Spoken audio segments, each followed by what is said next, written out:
踏入6月，馬季進入夏令賽事，沙田馬場將會上演黃昏馬，頭場喺下午4點開跑。嚟緊呢個週日就係舉行首次黃昏馬，雖然全日不設任何錦標，但係比杯賽更有睇頭嘅就係4大天王郭富城嘅2匹愛駒武林寶典、武林密碼一齊上陣，睇下成成嗰日可唔可以連拉2次頭馬啦。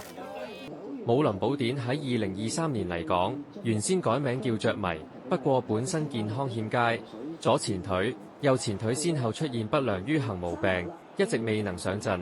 成成喺去年12月將着迷改名叫武林寶典，改咗名後，隻馬立即強壯起嚟，健康同時回穩食得操得，到今年5月18日終於可以上陣。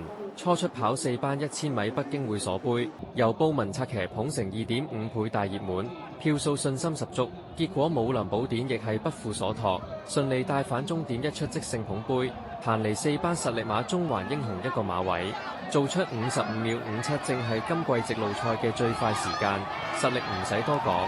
勝後只係比平磅員加7分，而家平59分當然極具優勢。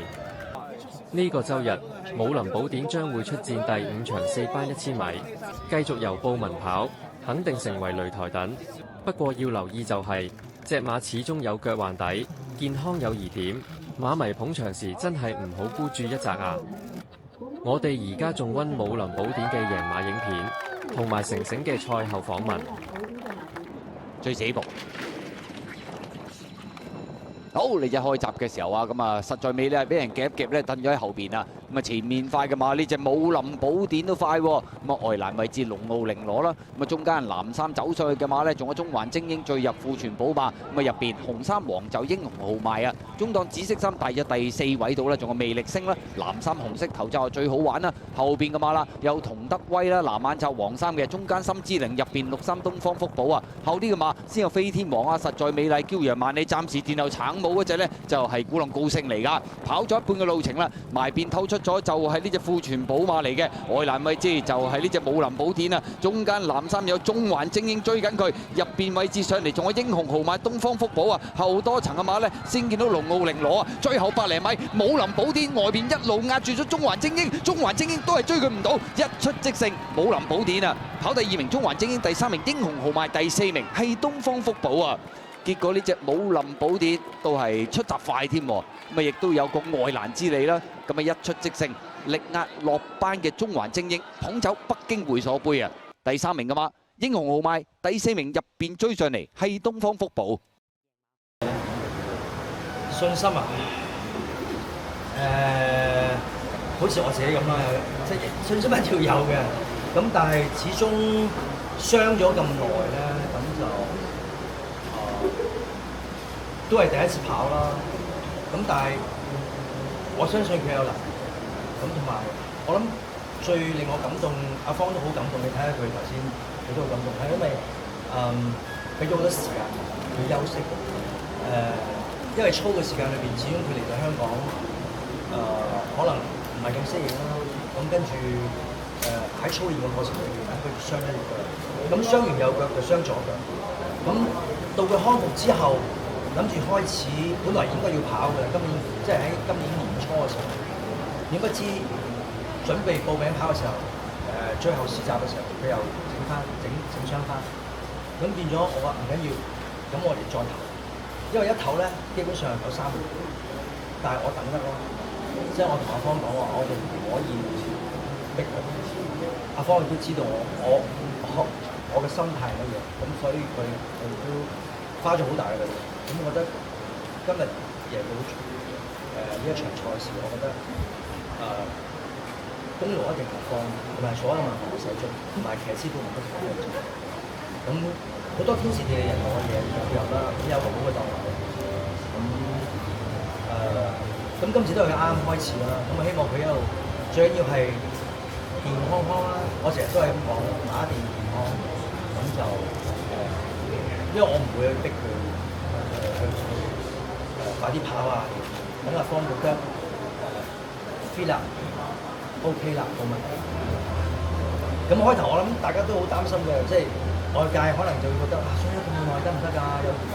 但係我自己覺得我對佢有信心，因為我知我買佢翻嚟嘅時候，當陣時佢2歲，你諗下，由2歲已經差唔多2到咗香港之後，而家已經係4歲。咁但我覺得呢一個係我覺得好，我中意養馬嘅原因係有時好多嘢你估唔到，但係我要有耐性，要俾自己有信心。咁阿方知道我呢一種嘅精神，咁跟住佢就好耐心唞好，再用操 fit。咁好似我上台嘅，咁我都曾經受過傷，跟住之後再操 fit 翻前，跟住之後再繼續去挑戰自己。咁我覺得今日武林寶典就係可以證明我，即係我點解中意養馬。我同阿方去揀呢隻馬嘅時候，其實我知佢嘅速度好高。佢前速好高，同埋係有能力嘅馬。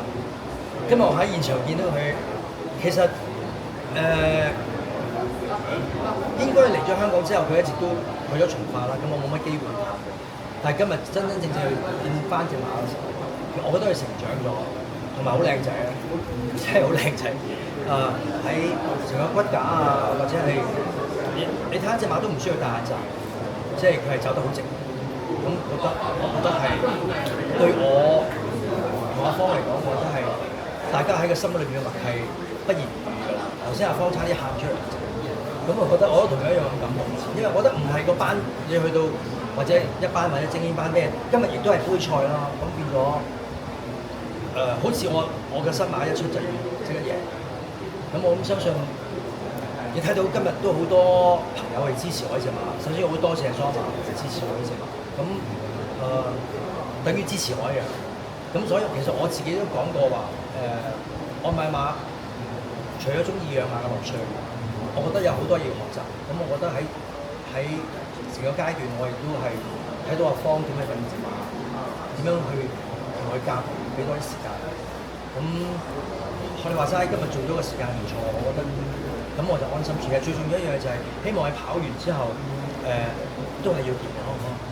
因為佢跑緊競賽嘅時間裏邊，同佢平時操練嘅時間有少少唔同。咁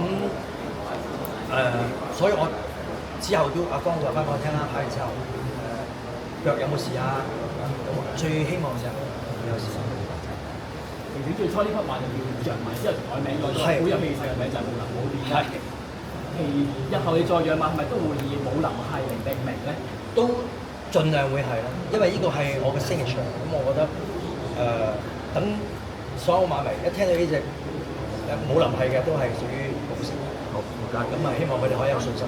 但係我覺得喺馬迷都好啦，即係有時始終唔係100%一定會贏，但我哋會盡量去爭取有好嘅表現咯。希望唔會令馬迷失望。再一次恭喜晒！多謝晒！祝武林寶典繼續贏嘅。好，多謝。武林寶典上場一出即贏捧走北京會所杯，成成嗰日只係單拖到場，太太方媛同埋2個寶貝女都未有現身支持。嚟到5月25日武林密碼上陣，成成嗰日就係全家到場，一家4口喺沙圈同武林密碼打招呼樂也融融。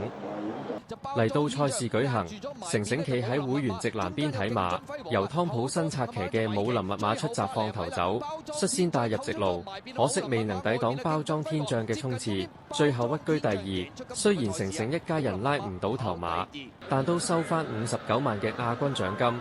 武林密碼來港上陣以嚟，已經累積846萬獎金。周日若能喺黃志宏胯下贏出第7場2班1004米，就可贏得159萬嘅頭馬獎金。到時武林密碼便會躍升成為千萬良駒。武林寶典、武林密碼周日一齊上陣，兩區都有一定爭勝機會，有權連贏2場。俗語有話：起個媽做爸爸。近日有傳方媛懷第3胎，傳統說法指孕婦有旺盛嘅氣場，會帶嚟好運氣。成成周日嚟個雙喜臨門，真係唔奇啊！而相信熱愛賽馬嘅成成，若果未有工作喺身嘅話，到時都會入場支持2匹愛駒全力打氣。大家想追星，呢個周日舉行嘅首次黃昏馬，記住入場啦！